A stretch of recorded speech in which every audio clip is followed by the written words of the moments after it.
Bonjour à tous et à toutes et bienvenue à cette plage, non pas de la halte spirituelle, mais d'une méditation, d'une réflexion sur la prière et Notre Père, à partir, n'est-ce pas, des textes du 17e dimanche ordinaire célébré le 24 juillet 2022.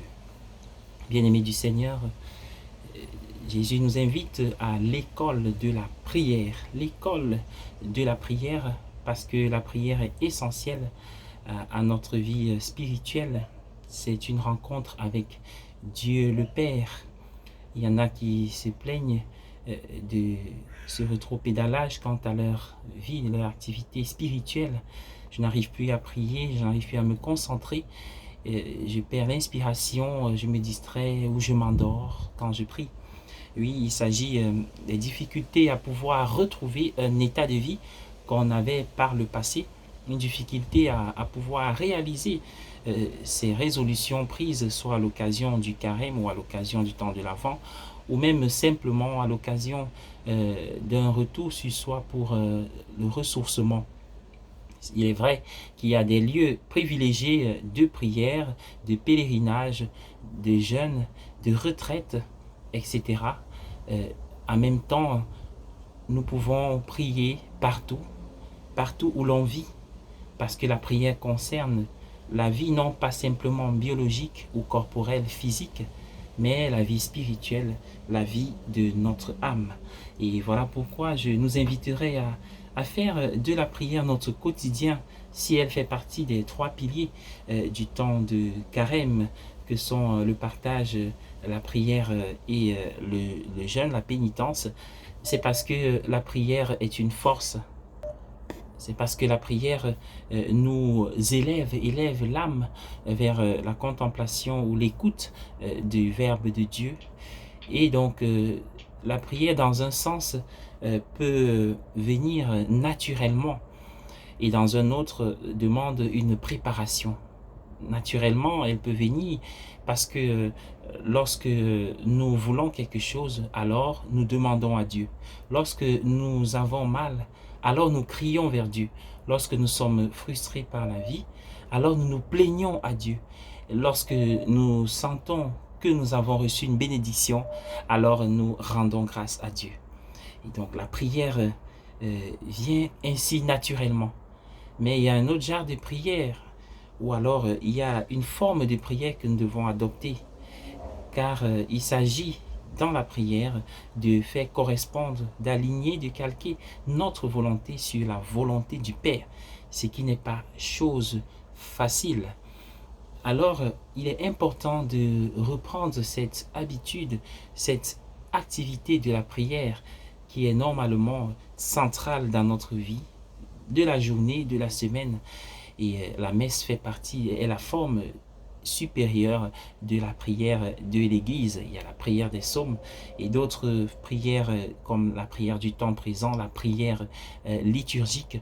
Mais il s'agit de parler à Dieu avec ses propres mots. Apprends-nous à prier, c'est la demande des disciples de Jésus euh, qui font suite, qui fait suite, n'est-ce pas, à ce qu'ils ont observé autour d'eux. Mais c'est une invitation étrange.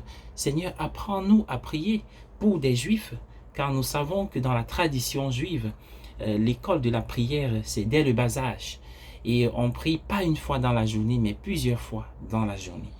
Et entendre des Juifs inviter Jésus à leur apprendre à prier, c'est assez curieux. Mais c'est simplement parce qu'il ne s'agissait pas de la prière ordinaire.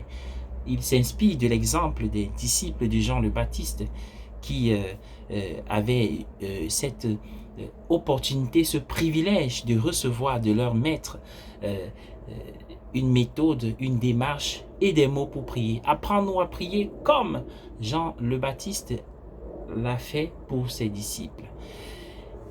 Ce que veulent les disciples de Jésus, ce n'est donc pas la prière ordinaire du juif, ni encore celle des disciples de Jean-Baptiste, mais une prière qui porte la marque déposée de la foi chrétienne. Une prière qui, entendue, révélera les caractéristiques d'une prière qui vient de ceux qui croient au Christ. Des chrétiens, une prière christique ou une prière chrétienne. Alors, bien-aimés du Seigneur, lorsque nous prenons le texte du Notre Père, nous réalisons déjà deux choses. La première, c'est que le Notre Père que nous récitons souvent, que nous prononçons, est certes sorti de la bouche de Jésus, mais la version que nous avons est celle de Matthieu, qui dit Notre Père, et il est le seul à le faire. Pour l'évangile de Luc, il s'agit de Père. Plusieurs fois, Matthieu utilise Notre Père, mais il semble, selon certains spécialistes, que Jésus a parlé de Père. Et la deuxième remarque, c'est que sur tout le texte, on ne voit pas de mention du nom du Christ, ou alors des grands mystères de la vie chrétienne, tels que l'incarnation, la résurrection, ou alors l'assomption, etc., ou l'Eucharistie. Il y a certes des affirmations qu'on peut interpréter en les élargissant à la dimension de la compréhension d'autres mystères. Mais nous ne pouvons pas retrouver les mots qui décrivent, qui interprètent, qui expliquent les mystères de la foi, les mystères chrétiens. Alors, l'une des grandes raisons serait que c'est la prière qui sort du cœur de Jésus. Il s'agit d'un fils qui parle à son Père. Il dit « Père ». Et à ce moment-là, il est concentré. Son âme, son esprit sont habités par la conscience du Père, c'est-à-dire de la dépendance totale du Père. Qui est cet enfant qui se mettrait devant son Père pour parler de lui?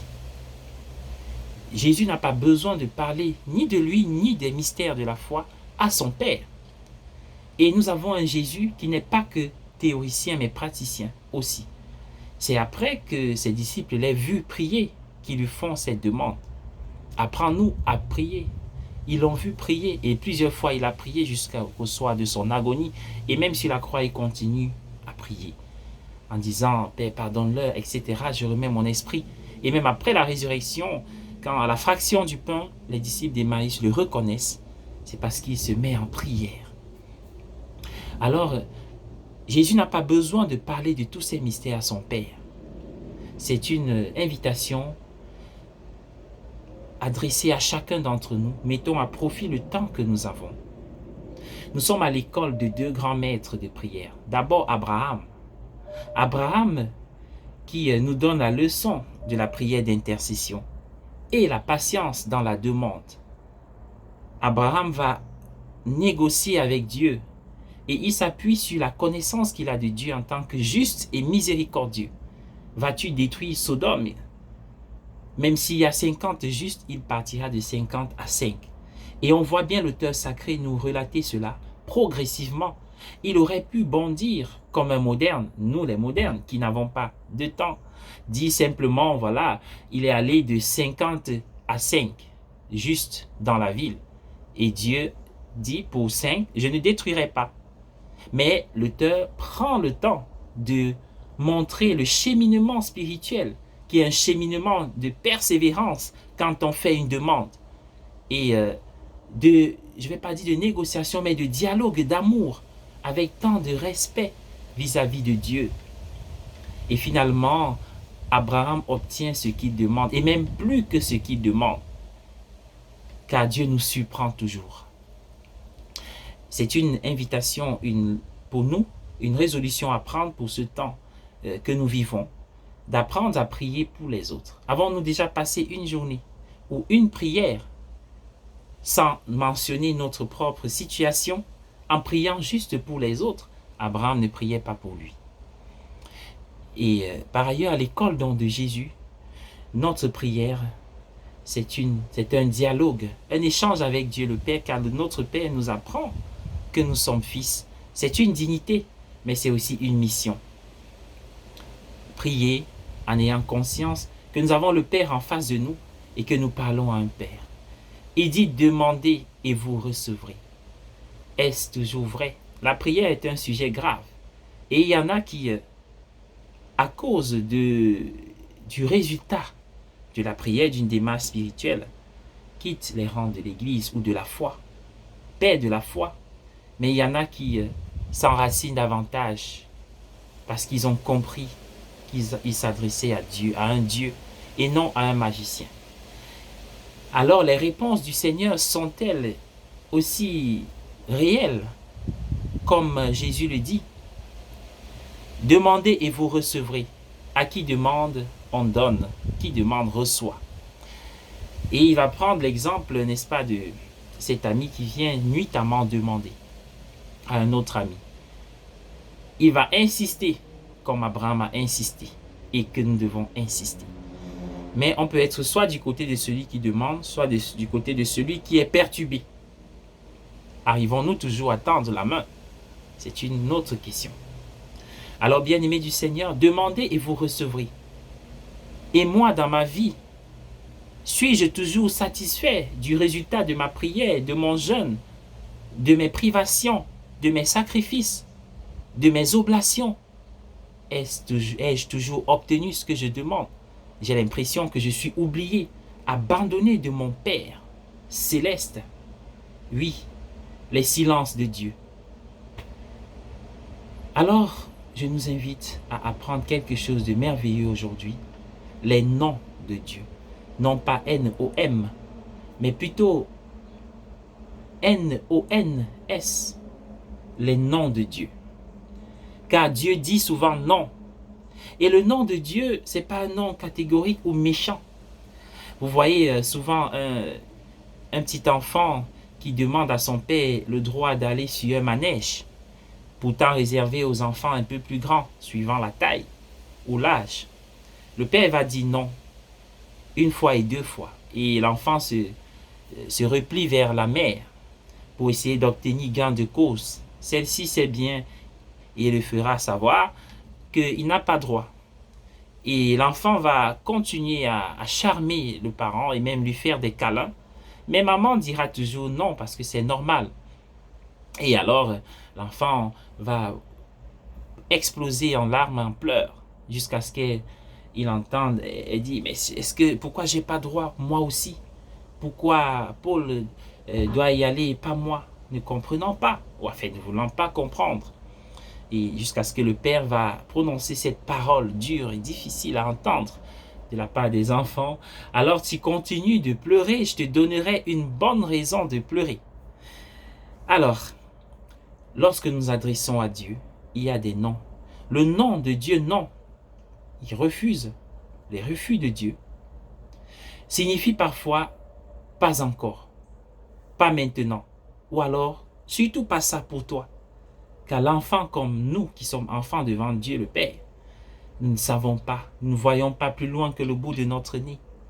Notre regard se limite à l'horizon. L'horizon qui n'est vraiment pas un horizon, qui n'est vraiment pas la fin de l'étendue de la surface ou du firmament grand, du firmament céleste.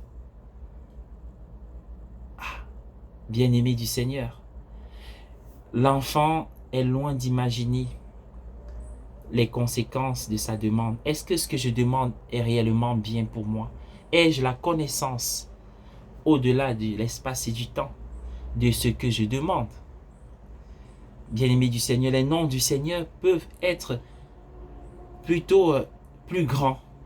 Je te donnerai plus grand. Tu veux ça, mais pour toi, c'est pas ce que j'ai prévu. C'est pas ton plan. Nous n'avons pas toujours la conscience du plan, du dessein de Dieu pour nous. J'ai prévu pour toi un très grand destin, une belle histoire. Et quand nous faisons la relecture de notre vie, nous voyons aujourd'hui que le Seigneur nous a dévancés dans nos vies et dans nos projets. Il avait une vision plus grande et magnifique. Ah, nous nous plaignons et nous pleurons aujourd'hui. Mais peut-être demain, en regardant en arrière, nous dirons, ah, au moment où je croyais être seul, le Seigneur était là. Il avait joué son rôle. Il était à mes côtés. Le Notre Père s'est prié non pas pour Dieu, mais avec lui, par lui, avec lui et en lui. Les noms du Seigneur, ses réponses, c'est quand il prend place à nos côtés et dans nos cœurs pour nous accompagner. Et je finirai par cet exemple de Saint Paul. le grand Saint Paul, après la conversion du chemin de Damas, qui va ouvrir sa bouche dans 2 Corinthiens au chapitre 12, versets 7 à 10, pour affirmer combien il a fait l'expérience, il a fait face au refus de Dieu. J'avais une échade dans ma chair, dit-il, douloureuse. Et il va dire dans cet extrait, par 3 fois j'ai invoqué le Seigneur et lui ne m'a pas répondu. Lui ne m'a pas exaucé. Oui, bien-aimé du Seigneur, réalisons-nous cela. Saint Paul n'a pas gain de cause auprès de Dieu. Et au lieu de cela, Dieu continue de le bénir, lui le grand saint. Et il lui dit, ma puissance se révèle dans ta faiblesse. Il ajoute à Saint Paul, ma grâce te suffit, parce qu'il nous arme de ce dont nous avons besoin pour affronter la vie. Oui, le mal existe, la souffrance, la douleur, mais ce n'est pas pour autant que Dieu est méchant ou mauvais, comme dit certains. Regarde ce que ton Dieu t'a fait. Toi qui crois en Dieu, il t'a abandonné, il t'a laissé. Nous pouvons dire, le Seigneur ne nous abandonne pas. Il a vaincu le mal avec grand M, le malin, par sa mort et sa résurrection. Mais les petits mots, les mots existent, pas petits pour dire que je banalise. Les souffrances, les douleurs existent. Il y a même certaines douleurs qui contribuent à des grands bonheurs, des grandes réalisations, des mal nécessaires qui concourent à la gloire de Dieu ou à notre propre découverte. Les choses n'ont pas changé pour Paul, mais son cœur a changé. Les événements n'ont pas changé, mais Paul a changé dans sa conception de la vie, de sa relation au Père. Et finalement, Paul va se donner un exemple. Il sera prêt à recevoir des coups. Je complète en ma chair ce qui manque aux souffrances du Christ. Paul grandit et comprend, comme il dit dans Galates 2:20, ce n'est plus moi qui vis, mais c'est le Christ qui vit en moi. Parce que j'ai compris qu'il est présent dans tous mes combats d'aujourd'hui. Bien-aimé du Seigneur, ma grâce te suffit, te dit le Seigneur comme il a dit à Paul. Et Paul va affirmer, oui, quand je suis faible, c'est alors que je suis fort. Et par ailleurs, lorsque nous prions, Dieu nous donne souvent au-delà de nos attentes et de nos demandes.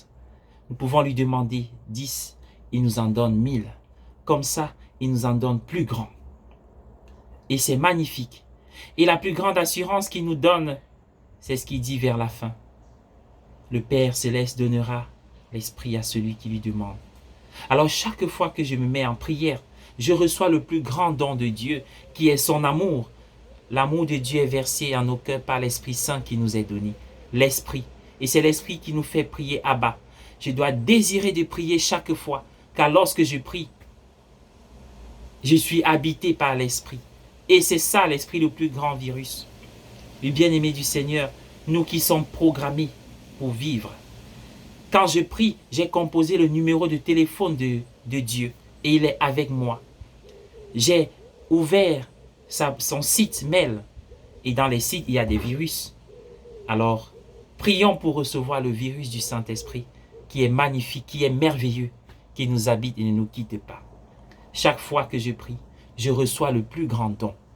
Alors pourquoi ne pas y aller comme Moïse qui est revenu avec le visage enflammé, illuminé, parce qu'il avait contemplé la gloire de Dieu qui le contamine pour qu'il illumine sa vie et illumine ses frères. N'hésitons pas. Soyez bénis. Soyez bénis. Et restons en union de prière.